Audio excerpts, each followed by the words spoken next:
Hello and welcome everybody at our new coffee break webinar. Today I'm going to talk about the new CLP revision.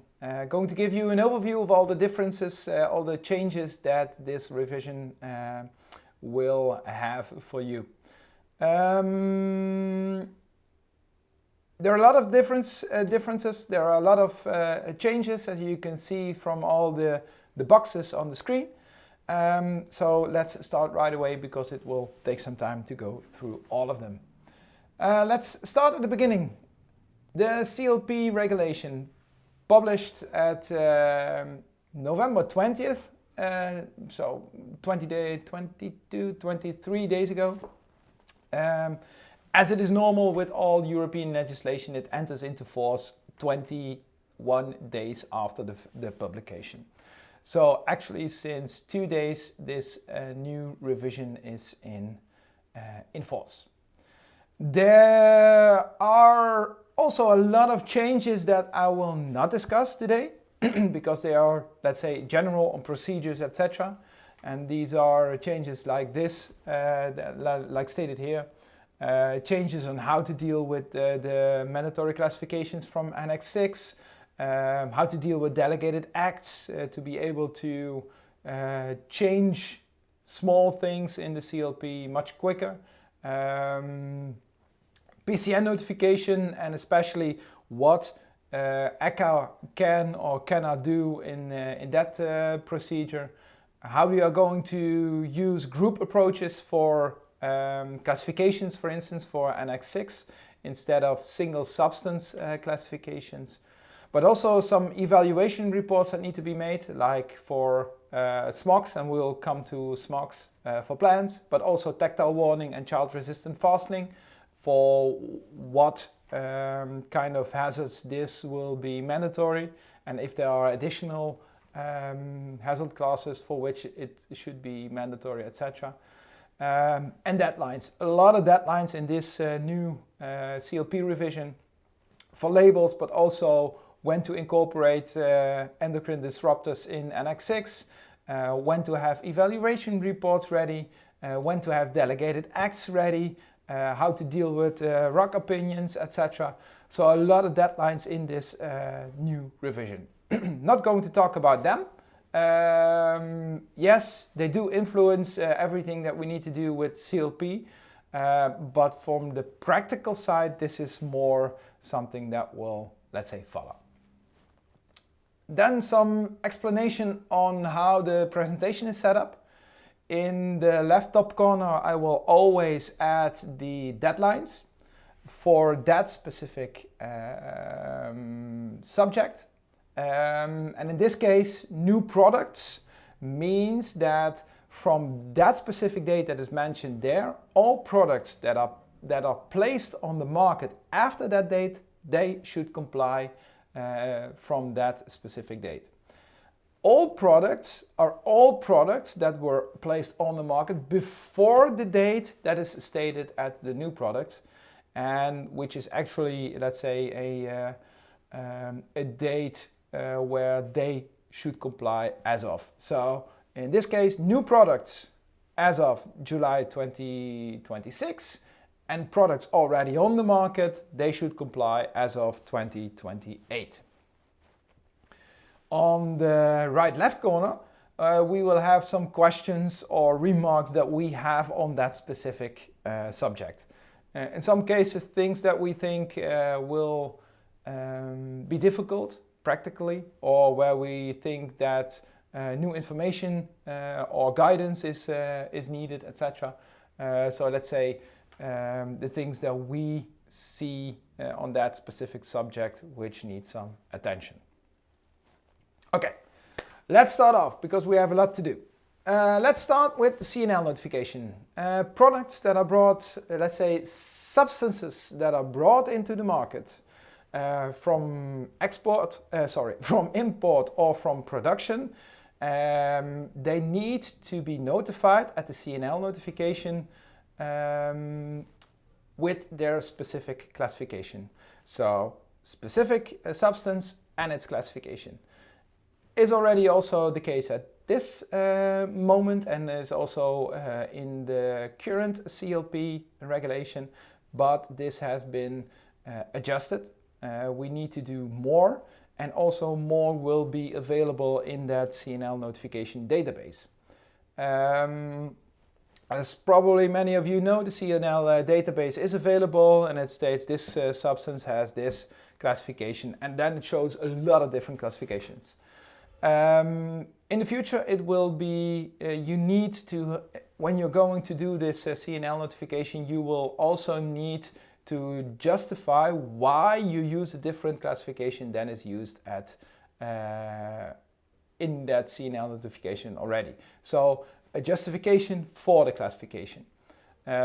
We need to make changes to that CNL notification at least 6 months after a decision has made on a new classification or a changed classification or whatever. So that's on the part of doing the CNL notification. On the other part of being published, because that CNL notification is published, also more information will be published. It will be the identity of the one notifying that specific substance that will be shown in the database, but also the date of latest update. So more information will be available there. Deadline July 2026. Well, things that we can think up here is we think this is a good thing because now we get some info behind that specific classification. Now it's only a classification. We don't know what the background of that classification for that specific substance is. We don't know the justification of that. Hopefully there will be some additional info on that.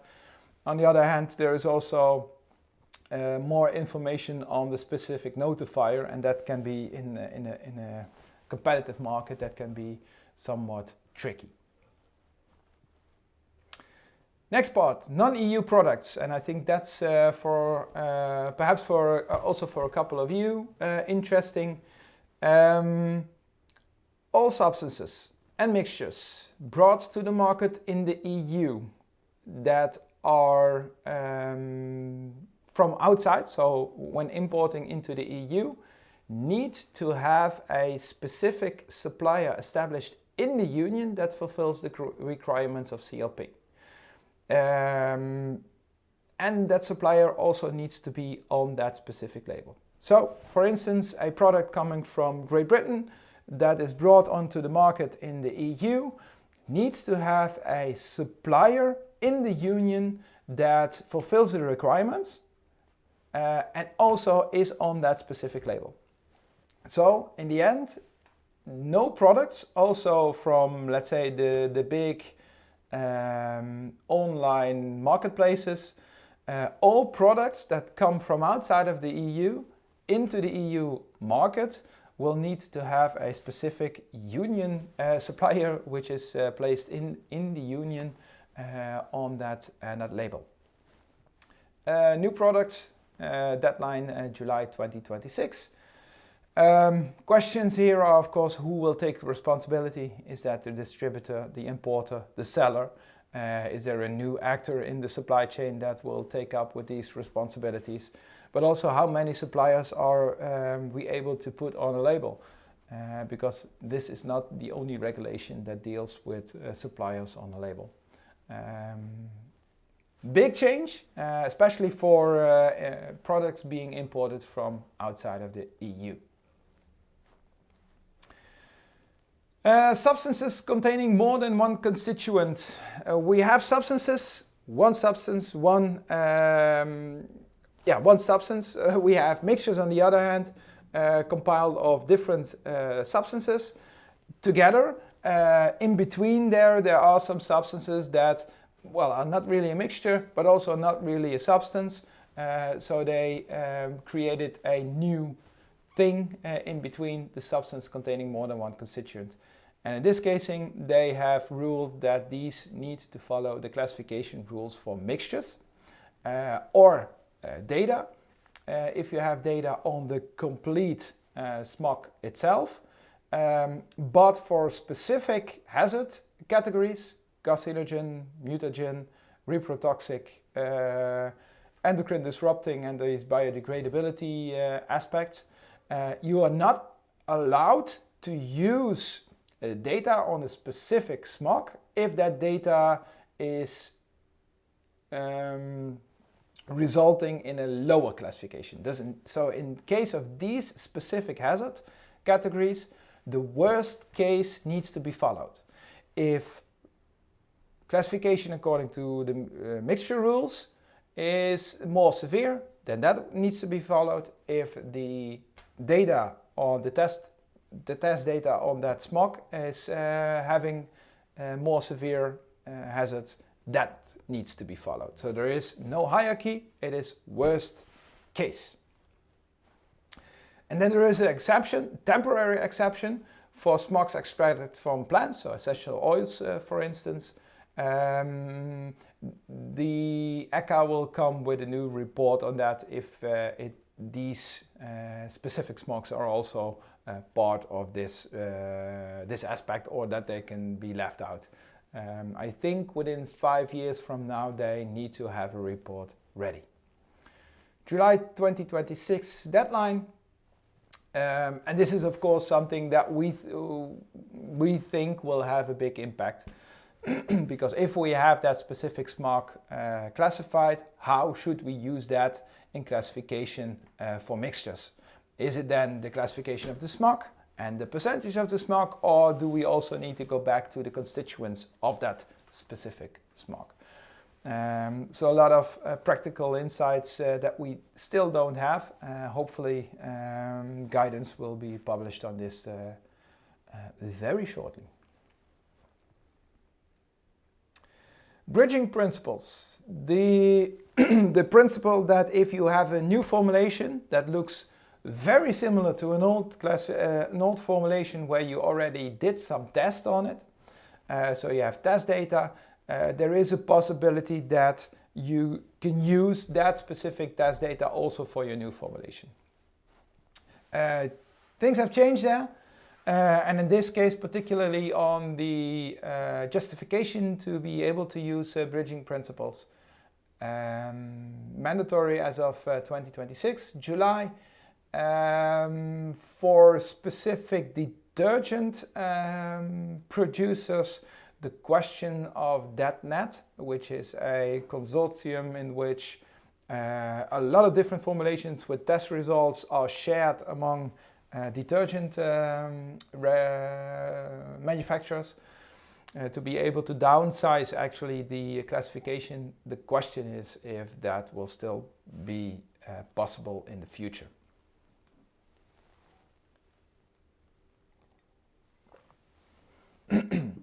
And in this case, data on mixture, actually a little bit similar to the classification for SMOCs. Also here now, in this case also for these specific classifications, hazard categories, carcinogen, mutagen, endocrine disrupting, etc. Test data doesn't automatically override the information on the constituents. Also here, worst case is needed to be followed. So this actually is exactly the same as with the SMOC. July 2026 deadline, no questions here.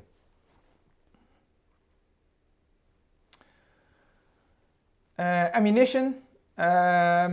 Question is, was it not already on the CLP in the old one? Well, some think yes, some say no. In this case, now it is specifically mentioned. So in this case, yes, ammunition is also part of CLP, unless it's an article, because articles are not under CLP.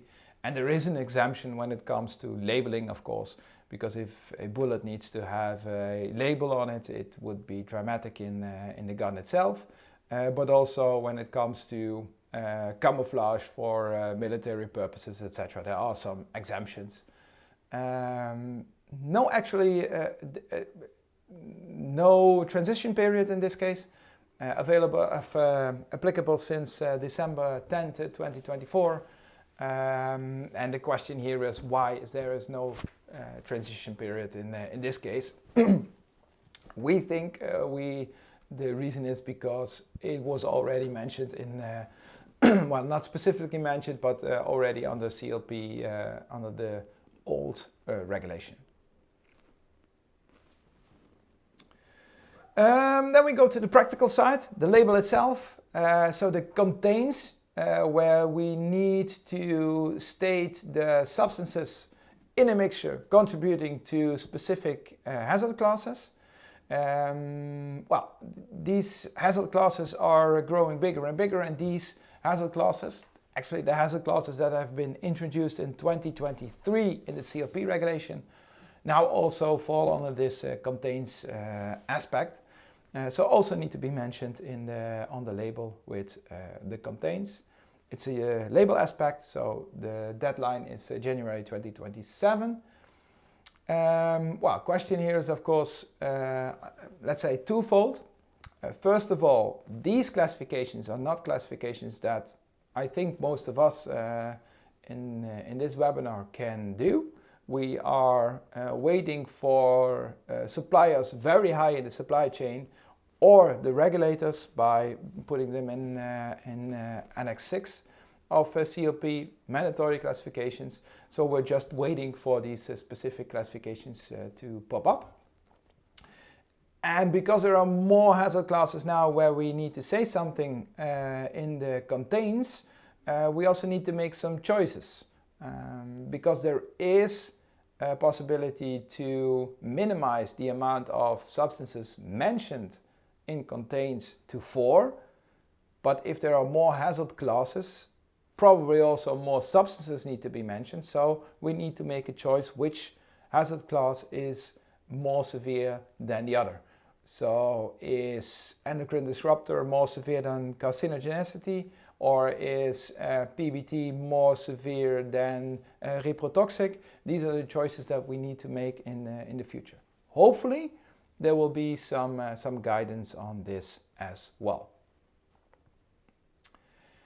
PCN notification, actually something that was already known but now is more strict in the CLP regulation, is that distributors also have the obligation to do PCN notifications. Especially when rebranding, relabeling, etc. The guidance has already told this, but now it's also specific in the CLP regulation itself. Labeling aspect again, so January 2027. The question here is, of course, how do distributors know if a UV code is already notified in a specific member state? They can't and they don't, except for asking to the supplier or to the supply chain. But this is something that practically will have an impact on dealing with these PCN notifications. Then we go to the labeling part, which is a big part, so I divided it in 4 blocks. Let's start with the physical label, because on the physical label things will change. Mandatory things like a black text on white layer background, specific sizes for the fonts per volume, the spacing between the lines is now exactly set. We are not allowed to use the serif fonts anymore, so no nice fonts anymore, but real, how do you say that, clean fonts to be used so that it's more readable. And we need to use 1 font type per label. And these aspects, as we already explained in an earlier webinar, and we're also going to explain in a new webinar somewhere in January, will have a big impact. These are some sizes of the fonts. So if you have a product in a size not exceeding 0.5 liters, so 500 milliliter, you will have a height of the letter X in that font of 1.2 millimeters. Bigger than 50 liters will have a font size of 2 millimeters. So really specific sizes, all of course to make the label more readable. Label aspect, so deadline is January 2027. Yeah, and in this case, because you're going bigger on the information. There is more information needed, so you will need more space on the label as well. And marketing colors is not done anymore on the CLP label. The rest of the label is okay, but on the CLP label it needs to be black text on white background.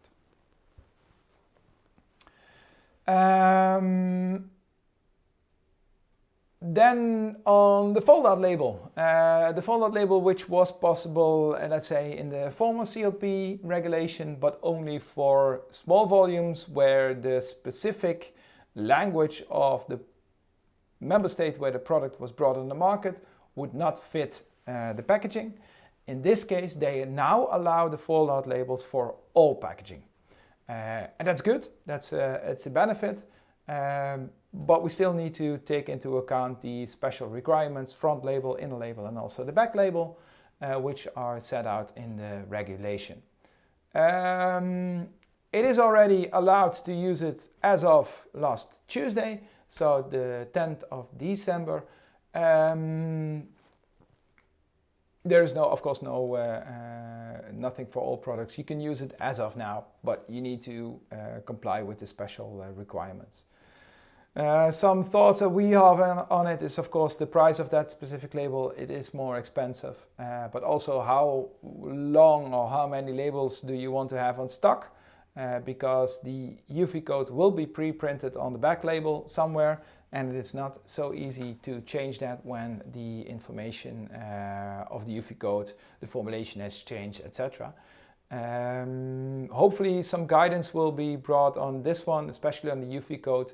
There is a possibility that we are allowed to pre-print that UV code somewhere else on the packaging as well. But we need to wait for some specific guidance on this. Then we have the digital label. And I'm going to be short on this one. We don't see the benefits now. Especially for the CLP label, yes, we see benefits of digital labeling, especially when it comes to marketing, etc. But for the CLP part, we don't, because it's always in addition to the physical label. So you cannot leave anything off of the physical label and do a digital labeling. It needs to be additional. It is already possible, you can do it as well, but we don't see the benefits for now. Of course, specific requirements. But yeah, really the question is, what is the added value in this case? And also the relation with the digital product passport that will come in the future. Well, we just have to wait how those two work together. Updating labels. There was already a requirement that in case of changing hazard classes, new hazard classes, more severe classifications or new supplemental information, that the label should be updated as soon as possible. But that was all, as soon as possible. Now they have implemented a deadline for that. So at least, at the latest 6 months after the reclassification, the label should be changed. The 18 months was already there for all the other changes. In this case, there is an exemption, that is the exemption of new reclassification due to Annex 6 changes, because they have a specific change date, and that is also applicable for those changes. July 2026, this will be mandatory. And the question here is, of course, again on the labeling, because how many labels will you have pre-printed on stock? How far in the future can you predict changes on the labeling? So it's a really practical issue. Then we're going to advertisement. For both consumer and professionals, where you make an advertisement of a product that is dealt with under the CLP regulation, the hazard pictogram, the signal word, the hazard statements, and also the supplemental EUH statements need to be mentioned.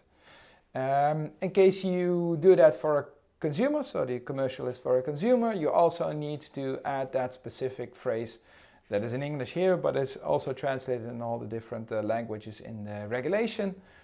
There is an exemption for non-visual advertisement. Now, I could only think of radio advertisement in this case, where you can leave the pictogram and the signal world out.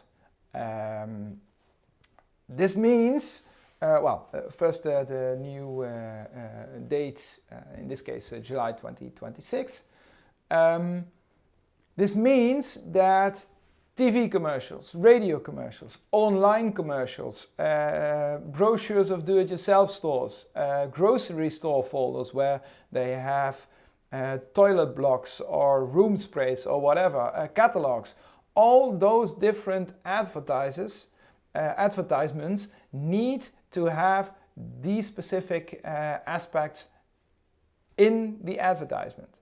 So the grocery store folder will not look the same in the future. It can go two ways. Or we see a lot of age phrases, pictograms, etc. Or we don't see those kind of products anymore in the folders. It can go both ways, but this has a especially huge impact on the advertisement aspect. Paints, room sprays, detergents, toilet blocks, you name it. All these kinds of products that have or that are regulated under CLP regulation, this is applying to. In addition to that, we also have distance sales offers. So in this case, online sales, for instance, there were already some requirements to follow. A lot of web shops don't follow those regulations for now, but they need to in the future and even need to do more. They need to show all aspects of the label that would also be on the physical product itself. So complete label information and no exemptions. July 2026, the deadline, and here of course, yeah, it is a complete label, including the UV. So that means that how you're going to deal with changes on your web shop, how do you follow the incoming product with perhaps a new label and make sure that it's on the web shop as well. And we know, for instance, in this case, especially in the Netherlands, a photo of the label in the photo lineup is not enough. You need to do more on that. I think the last one, refill station. The stations where you go with your packaging to catch detergents in the grocery store, for instance, where you can refill your bottle again and again and again. There are some new rules on that. It was not in the old CLP regulation, but they saw that this is coming up very strong, this way of dealing with refilling. So what they did is they set out the classifications, or let's say the products that have a specific classifications which are not allowed to be sold via refill stations. There are a lot of them. So I turn it a little bit around. These are the hazard, let's say, phrases that are allowed to be sold via the refill station. So it's not a lot, only a couple of them which are allowed. So only products with these classifications are allowed to be used or to be distributed via refill stations. And these specific refill stations also have requirements they need to comply to. Labels, of course, for both the filled containers and the refill station, but one of them also being that the supplier must be available on site for immediate assistance. And that is, of course, a very tricky one because if you have a refill station in a grocery store, the supplier will not be available all the time. So also there we need some additional guidance on how they how ECHA, how the European Commission thinks of this. Refill stations need to comply as of July 2026. And in this case, questions that we have, well, a lot of scented products have H317, perhaps EU H208. And the question is of if they are allowed, yes or no. Guidance is needed there, really. Well, at least the 317s classified scented detergents, for instance, are not allowed to be used to be refilled via refill stations. And a very curious one is that they don't tell anything about explosives, oxidizing substances, self-heating substances, or corrosive to metal substances. So actually you're allowed to use them or to refill them via refill stations. We think that, we really don't understand why they're not saying anything about these, because when it comes to hazards, these are pretty hazardous, especially when used in refilling stations. So that's the overall overview of all the differences that we can, that I wanted to show you, at least for now. In the new year, we will do new webinars, especially on labeling. We're going to do something about substances with more than one constituent, and also advertisement, distance sales, and refill stations. Next year, we will have new webinars going deeper into the specific subject. But for now, this is an overview of all the differences that the new CLP revision brings. In case of questions, do not hesitate to contact us. Also check our knowledge base on the website, but also don't forget you can always ask questions, and we try to answer them as quickly as possible. For now, thank you for listening, and until next time. Bye.